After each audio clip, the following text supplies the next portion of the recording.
പനങ്ങാട് മദ്യലഹരിയിൽ പോലീസ് ഉദ്യോഗസ്ഥരെ മർദ്ദിച്ച കേസിൽ യൂത്ത് കോൺഗ്രസ് പ്രവർത്തകരായ 7 പേരെ അറസ്റ്റ് ചെയ്തു. പ്രതികളായ ഷമീർ, അനൂപ്, മനു, വർഗീസ്, ജയകൃഷ്ണൻ, കിരൺ ബാബു, അജയ് കൃഷ്ണൻ എന്നിവരെയാണ് പോലീസ് അറസ്റ്റ് ചെയ്തത്. ഇതിൽ പ്രതിയായ ഷമീർ നിരവധി കേസുകളിൽ പ്രതിയാണെന്ന് പോലീസ് പറയുന്നു. ഇയാൾക്ക് കോൺഗ്രസ് നേതാക്കളുമായി അടുത്ത ബന്ധമാണെന്ന് തെളിയിക്കുന്ന ചിത്രങ്ങൾ പുറത്തുവന്നിട്ടുണ്ട്. ഷാജഹാനാണ് വിവരങ്ങൾ നൽകാനുള്ളത്. ഷാജഹാൻ, ഈ സംഭവം എപ്പോഴാണ് നടന്നത്? എന്തിന്റെ അടിസ്ഥാനത്തിലാണ് ഇങ്ങനെ ഒരു സീൻ ക്രിയേറ്റ് ചെയ്യപ്പെടുന്നത്? എങ്ങനെയാണ് പോലീസിനെ ആക്രമിക്കുന്ന തരത്തിൽ സംഭവങ്ങൾ ഉണ്ടാകുന്നതിലേക്ക് നയിച്ചത്? എന്താണ് ഇവരെ മറ്റേതെങ്കിലും കേസുമായി ബന്ധപ്പെട്ട് പിടികൂടാൻ ശ്രമിക്കുന്നതിനിടയ്ക്കാണോ ഈ പോലീസുമായി ഒരു സംഘർഷം ഉണ്ടാകുന്നത്? ഇന്ന് പുലർച്ചയോടുകൂടിയാണ്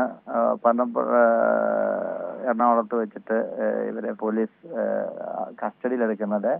ഇവർ മദ്യലഹരിയിൽ റോഡിൽ പനങ്ങാട് പോലീസ് സ്റ്റേഷൻ ലിമിറ്റിൽ മദ്യലഹരിയിൽ ഇവർ റോഡിൽ അഭ്യാസങ്ങൾ നടത്തുകയായിരുന്നു.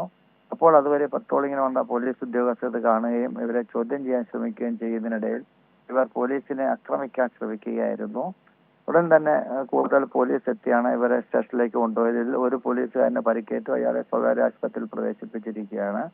ഇവർ മദ്യലഹരിയിലായിരുന്നു. മാത്രവുമല്ല, പൂച്ചാക്കൽ സ്റ്റേഷൻ പരിധിയിൽ ഷമീറിന് നിരവധി കേസിൽ ഇയാൾ പ്രതിയാണ്. കഞ്ചാവ്, മയക്കുമരുന്ന് കേസടക്കം പ്രതിയാണ്.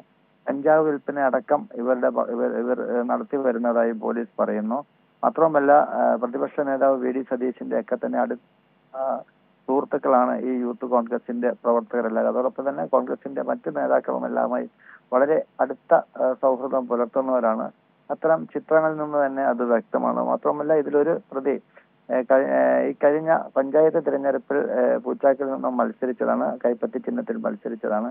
ഇത്തരത്തിൽ കോൺഗ്രസ് പ്രവർത്തകരായിട്ടുള്ള സജീവ പ്രവർത്തകരായിട്ടുള്ള 7 പേരെയാണ് പോലീസ് കസ്റ്റഡിയിലെടുത്ത് ഇപ്പോൾ അവരുടെ അറസ്റ്റ് രേഖപ്പെടുത്തിയിരിക്കുന്നത്. അവരെ ഇപ്പോൾ കോടതി സമയം കഴിഞ്ഞതുകൊണ്ട് തന്നെ അവർക്കിപ്പോൾ എറണാകുളം മജിസ്ട്രേറ്റിന് മുന്നിൽ ഹാജരാക്കും.